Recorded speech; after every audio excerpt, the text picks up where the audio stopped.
Very good morning to all, very good afternoon, very good evening, and very good night. In this lecture, we will continue this topic equipotential surface. या अगोदरच्या लेक्चरमध्ये आपण काय discuss केलं? हा spherical surface जो आहे, या स्पेरिकल सरफेसवर कुठेही पॉइंट घ्या, हा घ्या, हा घ्या, हा घ्या, हा घ्या, हा घ्या, हा घ्या किंवा हा घ्या. Point A, point B, point C, point D, point E, point F, point G. तर this is line of force, this is line of force, this is line of force, this is line of force, this is line of force, this is also line of force, this is also line of force. arrow पहा, radially outward, radially outward. या लाइन्सला आपण म्हणतो lines of force किंवा field lines.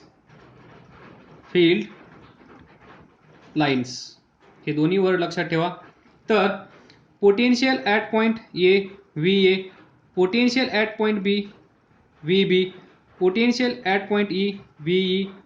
तर by this definition of equipotential surface we can write VA is equal to VB is equal to VC is equal to dash dash is equal to VG. या सरफेसवर जेवढे points आहेत, जेवढे point असतील त्या सर्व पॉइंटला पोटेन्शियल कसं असेल, इलेक्ट्रिक पोटेन्शियल कसं असेल, सेम. कारण 1/4 पाय epsilon not charge Q divided by distance. इथे चार्ज आहे, हे डिस्टन्स आर, इथे हे डिस्टन्स आर, इथे हे डिस्टन्स आर, इथे हे डिस्टन्स आर, इथे हे डिस्टन्स आर, इथे हे डिस्टन्स आर. प्रत्येक पॉईंटसाठी डिस्टन्स कसं आहे, same, charge same, 4 pi epsilon naught same, म्हणजेच व्हॅल्यू कशी येणार आहे, सेम. तर त्यानंतर आपण पाहिलं work done to displace positive charge or unit positive charge from B to A or any point C to B, C to A, from B to A is equal to 0. याचं कारण काय होतं, potential difference between this two points, that is VA minus VB is equal to 0. कारण VA is equal to VB, VA minus VB is equal to 0. अशा प्रकारे जर तुम्हाला हा चार्ज इथे घेऊन जायचा असेल तर काही काम करण्याची गरज नाही आहे, तुमचं वर्क डन इथे 0 असेल, कारण पोटेन्शियल डिफरन्स 0 आहे म्हणून. त्यानंतर आपण कन्सिडर करूया हा सरफेस, हा लाईन चार्जमुळे जो सरफेस तयार होणार आहे त्याला आपण म्हणतो cylindrical surface. Shape of equipotential surface is cylindrical. याच्यामध्ये कसा असेल, सिलेंड्रिकल. तर इथे एक पॉइंट कन्सिडर करा, इथे एक पॉइंट कन्सिडर करा, या दोन पॉइंट मधलं डिस्टन्स असेल dx. हा पॉइंट ए, हा पॉइंट बी.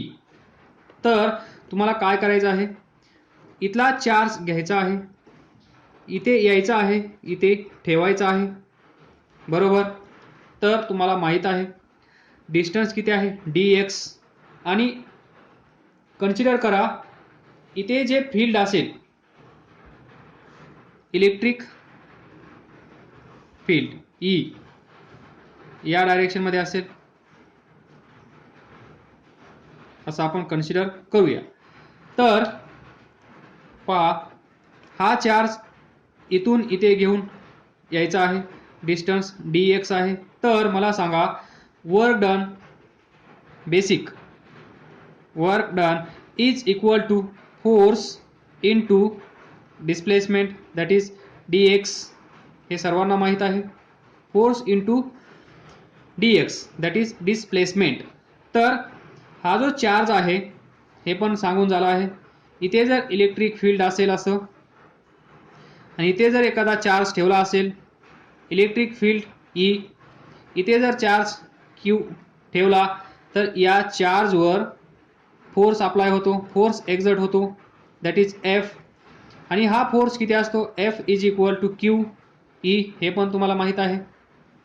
जसा force is equal to MA असतो त्याचप्रमाणे जर एखादा चार्ज इलेक्ट्रिक फील्डमध्ये ठेवला तर या चार्जवर एक फोर्स एक्झर्ट होतो आणि तो फोर्स असतो F is equal to Q E. मग या फोर्सची डायरेक्शन कशी असते, जर हा चार्ज पॉझिटिव्ह असेल म्हणजे प्लस क्यू असेल तर direction of force and direction of electric field कशी असते, सेम, हे पण माहीत आहे. जर हा चार्ज मायनस क्यू असेल तर या फोर्सची डायरेक्शन कशी असते, opposite to this electric field. म्हणजे इलेक्ट्रिक फील्ड इकडे जात असेल तर फोर्स या डायरेक्शनमध्ये ॲक्ट होणार, फोर्सची डायरेक्शन ही असेल या केसमध्ये जर चार्ज निगेटिव्ह असेल तर. जर चार्ज पॉझिटिव्ह असेल तर इलेक्ट्रिक फील्डची डायरेक्शन ही असेल तर फोर्सची पण डायरेक्शन हीच असते. हे दोन बॉक्स लक्षात ठेवा. तर इथे पहा फोर्स मॅग्निट्यूड सेम असेल F is equal to Q E. हा बॉक्स डायरेक्शनसाठी लक्षात ठेवा, F is equal to Q E. Now consider हा जो चार्ज आहे इथला तो कसा आहे, unit positive charge. Unit positive charge A पासून बी पर्यंत घेऊन यायचा आहे. तर फोर्स इज इक्वल टू काय येईल, मग सांगा काय येईल. क्यूची व्हॅल्यू 1 झाली, 1 इंटू ई. तर फोर्स काय असेल, force is equal to E, बरोबर. तर हा फोर्स इथे ठेवा. तर वर्क डन काय येईल, force is equal to E, तर ई इंटू डी एक्स. आलं लक्षात. याला इक्वेशन नंबर 1 म्हणा, याला इक्वेशन नंबर 2 म्हणा आणि इथे लिहा फ्रॉम इक्वेशन 1 अँड 2. आपल्याला भेटेल हे इक्वेशन नवीन, याला स्टार म्हणा. तर हेच इक्वेशन मी कसं लिहू शकतो, W is equal to E bar dot D X bar, again star, इथला स्टार कॅन्सल करा. तर हे एक इक्वेशन आपल्याला भेटलं आहे. Now we know that E bar dot D X bar म्हणजे काय, कारण बेसिकली तुम्हाला माहीत आहे work done is scalar product of force and this position vector F bar D X bar. F च्या जागेवर आला E, F bar E bar, तर इथे ई बार डी एक्स बार, ई बार डी एक्स बार. तर हा असेल डॉट प्रोडक्ट म्हणजेच स्केलर प्रोडक्ट, हे तुम्हाला माहीत आहेच, दिस बेसिक. तर इथून हे कसं सॉल्व करू शकतो आपण, E D X cos theta. तर पहा A bar dot B bar is equal to A B cos theta, हे सर्वांना माहीत आहे. हाच फॉर्म्युला मी इथे यूज केला आहे. Work done is equal to E D X cos theta. Now tell me by definition of equipotential surface. we know that हा जो सरफेस आहे हा सरफेस कसा आहे, इक्विपोटेन्शियल सरफेस. हे सर्वांना माहीत आहे कारण याचं डिस्टन्स पहा from this charge from this charge from this कसा आहे सेम, म्हणजेच by this 1/4 pi epsilon naught q upon r value of electric potential is same at all points on this surface, on this cylindrical surface. तर इथे जे potential असेल ते किती असेल VA, इथे जे पोटेन्शियल असेल ते असेल VB, आणि आपल्याला माहित आहे by this definition of equipotential surface I can write VA is equal to VB, तर VA minus VB is equal to 0, म्हणजेच पोटेन्शियल डिफरन्स 0 असतो. इथे जी व्हॅल्यू असेल, इथे जर 20 व्होल्ट पोटेन्शियल असेल तर इथे पण किती असेल 20 व्होल्ट पोटेन्शियल असेल. मग 20 मायनस 20 पोटेन्शियल डिफरन्स किती झाला 0. तर now we know that by the definition of potential ती काय सांगते VA minus VB is equal to work done in displacing charge from B to A divided by charge. तर इथे चेंज करा, हा चार्ज आपण इथून इकडे घेऊन जाऊया, B टू A, म्हणजे आपली ही डेफिनेशन पण बरोबर होईल, मॅच होईल. तर काही फरक पडणार नाही, इथून इकडे घेऊन या किंवा इथून इकडे घेऊन या. तर इथे पहा पोटेन्शियल डिफरन्स 0 आहे, बरोबर, पोटेन्शियल डिफरन्स 0 आहे. तर वर्क डन काय येईल from B to A is equal to 0. Direction change नाही केलं तरी चालेल, जर तुम्हाला कन्फ्युजन होत असेल तर तीच डायरेक्शन ठेवा. इथे चेंज करा मग तुम्ही VA minus VB is equal to 0, यालाच आपण असं लिहू शकतो VB minus VA is equal to 0. काय फरक पडेल का VA minus VB is equal to 0 किंवा VB minus VA is equal to 0. मग तुम्हाला इथे लिहावं लागेल या लॉजिकनुसार VB minus VA is equal to work done from A to B, याच्या उलट इथे divided by Q A to B, म्हणजे जे आपण सुरुवातीला कन्सिडर केलं होतं ते A टू B. काही फरक पडणार नाही. In short don't worry, W BA B to A इथे असेल W from A to B is equal to 0. तर या सरफेसवर कुठलाही चार्ज कुठेही घेऊन जाण्यासाठी किती काम करावं लागत असेल 0. बोला, या सरफेसवर म्हणजे कोणता सरफेस इक्विपोटेन्शियल सरफेस, इक्विपोटेन्शियल सरफेसवर कुठलाही चार्ज कुठेही घेऊन जाण्यासाठी काम करावं लागत असेल ते मोठा भोपळा 0. हे पाठ करून ठेवा. त्या लॉजिकनुसार इथे पहा इक्वेशन नंबर 3, याला म्हणा इक्वेशन नंबर 4.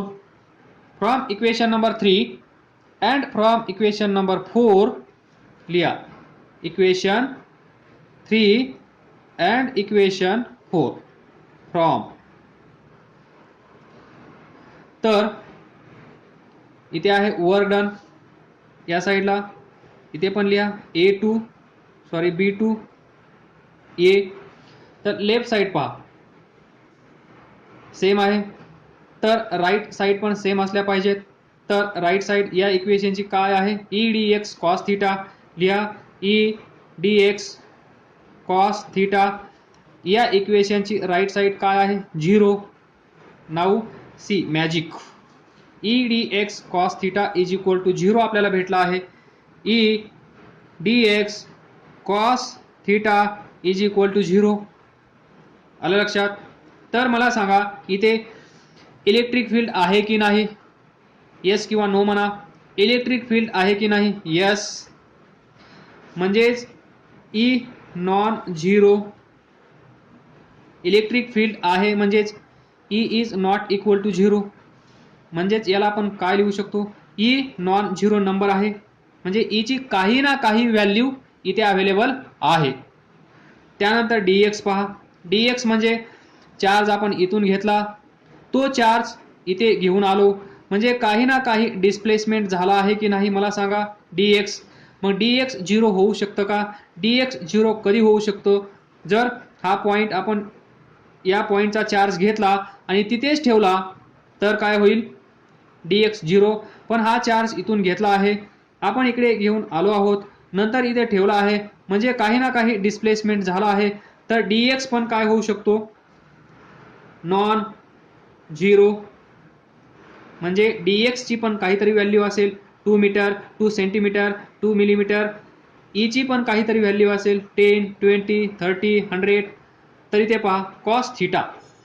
मग या तिघांचा प्रोडक्ट 0 येत आहे.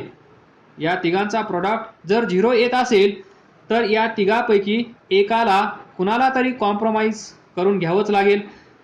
ई नॉन झिरो आहे, हा म्हणतो मी कॉम्प्रोमाइज करणार नाही. dx नॉन झिरो आहे, हा म्हणतो मी कॉम्प्रोमाइज करणार नाही.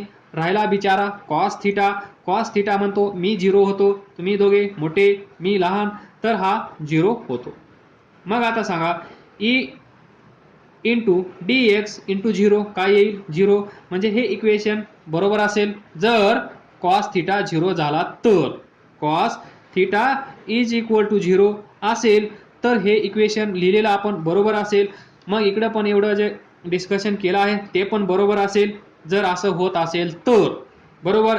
समजा आता cos theta is equal to 0 आहे असं आपण कन्सिडर केलं तर थिटाची व्हॅल्यू सांगा. थिटा इज इक्वल टू π/2 किंवा 90 असेल तरच हे सॅटिस्फाय होईल. हे सर्व डिस्कशन बरोबर असेल तर मग इथे पहा.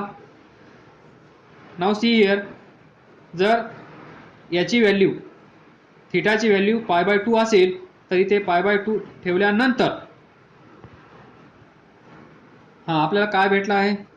E dx cos theta is equal to 0. तर हे याच्या सिमिलर आहे का हे सांगा मला. A B cos theta is equal to 0 म्हणजेच A bar dot B bar is equal to A P cos theta is equal to 0. ही कंडिशन कधी असते? जर ए बार हा परपेंडिक्युलर असेल बी बारला, म्हणजेच ए बार असा असेल, बी बार असा असेल, या दोघांमध्ये अँगल 90 असेल तर आपण A dot B is equal to A B cos theta. Cos theta म्हणजेच 90, कॉस 90 म्हणजेच 0. तर A bar dot B bar is equal to येतो 0. पण कधी? जर ए बार आणि बी बार एकमेकांना परपेंडिक्युलर असतील तर. मग इथे हेच दिसत आहे तुम्हाला, A B cos theta is equal to 0, A perpendicular to B bar. तर इथे पण मी असं लिहू शकतो का? E dot dx is equal to 0 म्हणजेच ए बार डॉट बी बार हा आपल्यासाठी असेल ए, हा असेल आपल्यासाठी बी. अलग लक्षात. म्हणजेच A bar dot B bar is equal to A B cos theta, आणि हे 0 आहे, हे आपण प्रूव्ह केलं आहे पाठीमागे. तर हे म्हणजेच हे आहे. तर इथून असं आपण लिहू शकतो, E bar is perpendicular to dx bar. This is final conclusion. म्हणजे सांगायचं हे आहे. तर पहा, हा जो सरफेस आपण कन्सिडर केला होता, इथे पहा हा सरफेस, इलेक्ट्रिक फील्ड कशी होती? अशी, दिस डायरेक्शन. त्यानंतर dx कसा होता? असा. या डायरेक्शनमध्ये इलेक्ट्रिक फील्ड, या डायरेक्शनमध्ये dx. बरोबर. या दोघांमध्ये अँगल किती आहे? 90. म्हणजेच E bar dot dx bar is equal to 0 कधी असेल? जर ई बार परपेंडिक्युलर असेल dx बारला तर आणि तरच. म्हणून इथून आपण असं कन्क्लुजन काढू शकतो की हा जो सरफेस आहे,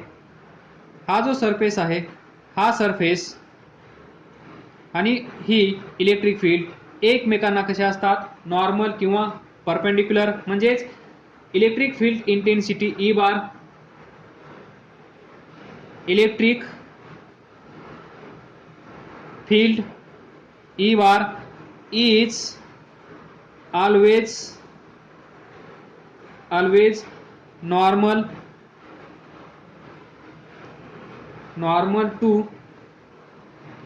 equipotential surface. काय लिहिलं आहे ते समजलं असेल.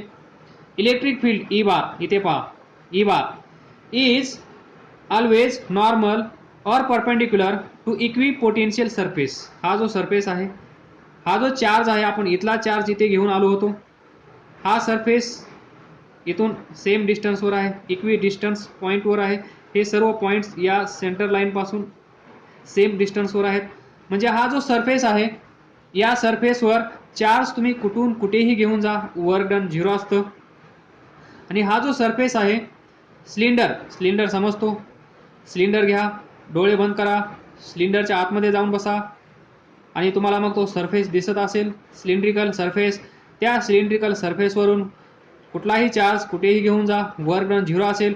तो जो सरफेस असेल तो सरफेस आणि डायरेक्शन ऑफ इलेक्ट्रिक फील्ड एकमेकांना हमेशा परपेंडिक्युलर असतील. आणि ते आपण इथे प्रूव्ह केलं आहे. म्हणजेच हा एक सरफेस कन्सिडर करा, हे असेल इलेक्ट्रिक फील्ड. सरफेसवर इथे चार्ज असेल, तो चार्ज तुम्ही इकडे घेऊन या. हा पॉईंट ए या सरफेसवर असेल, पॉईंट बी याच सरफेसवर असेल. तर इथलं पोटेन्शियल व्ही ए, इथलं पोटेन्शियल व्ही बी.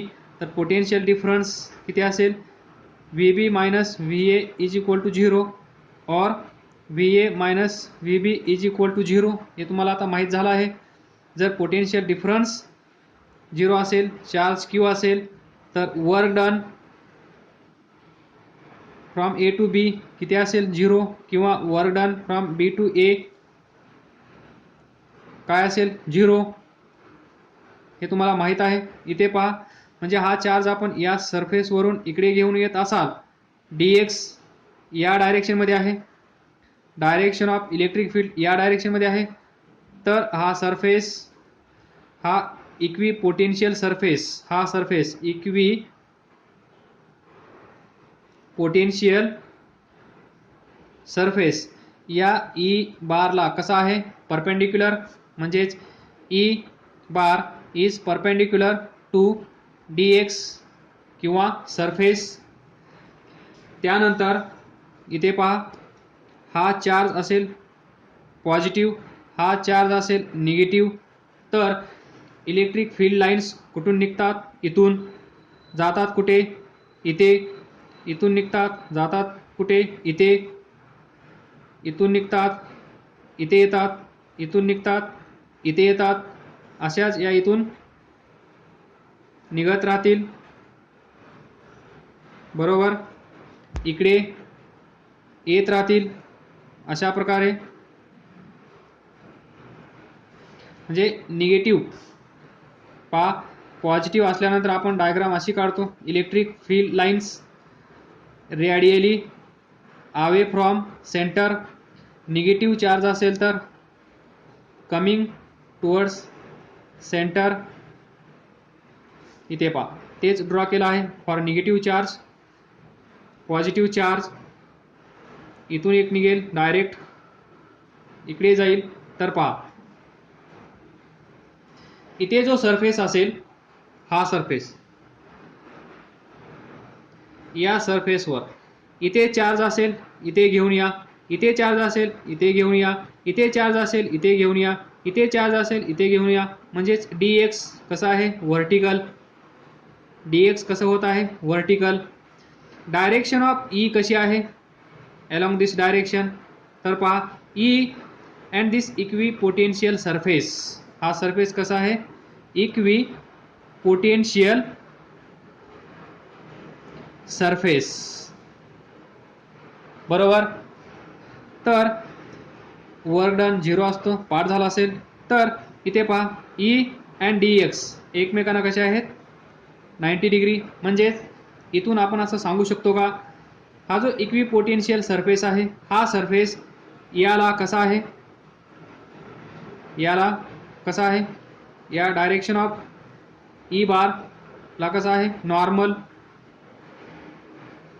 लक्षात आला असेल. तर या इलेक्ट्रिक फील्ड लाईन्स इथून निघतात का इथून निघतात, हे लक्षात कसं ठेवायचं. तर पहा, पॉझिटिव्ह म्हणजे तुमचं घर, बरोबर.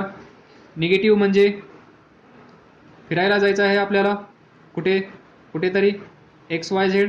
तर ज्यावेळेस तुम्ही घरून निघता त्यावेळेस तुमच्याकडे बँक बॅलन्स भरपूर असतो, म्हणजेच पॉझिटिव्ह.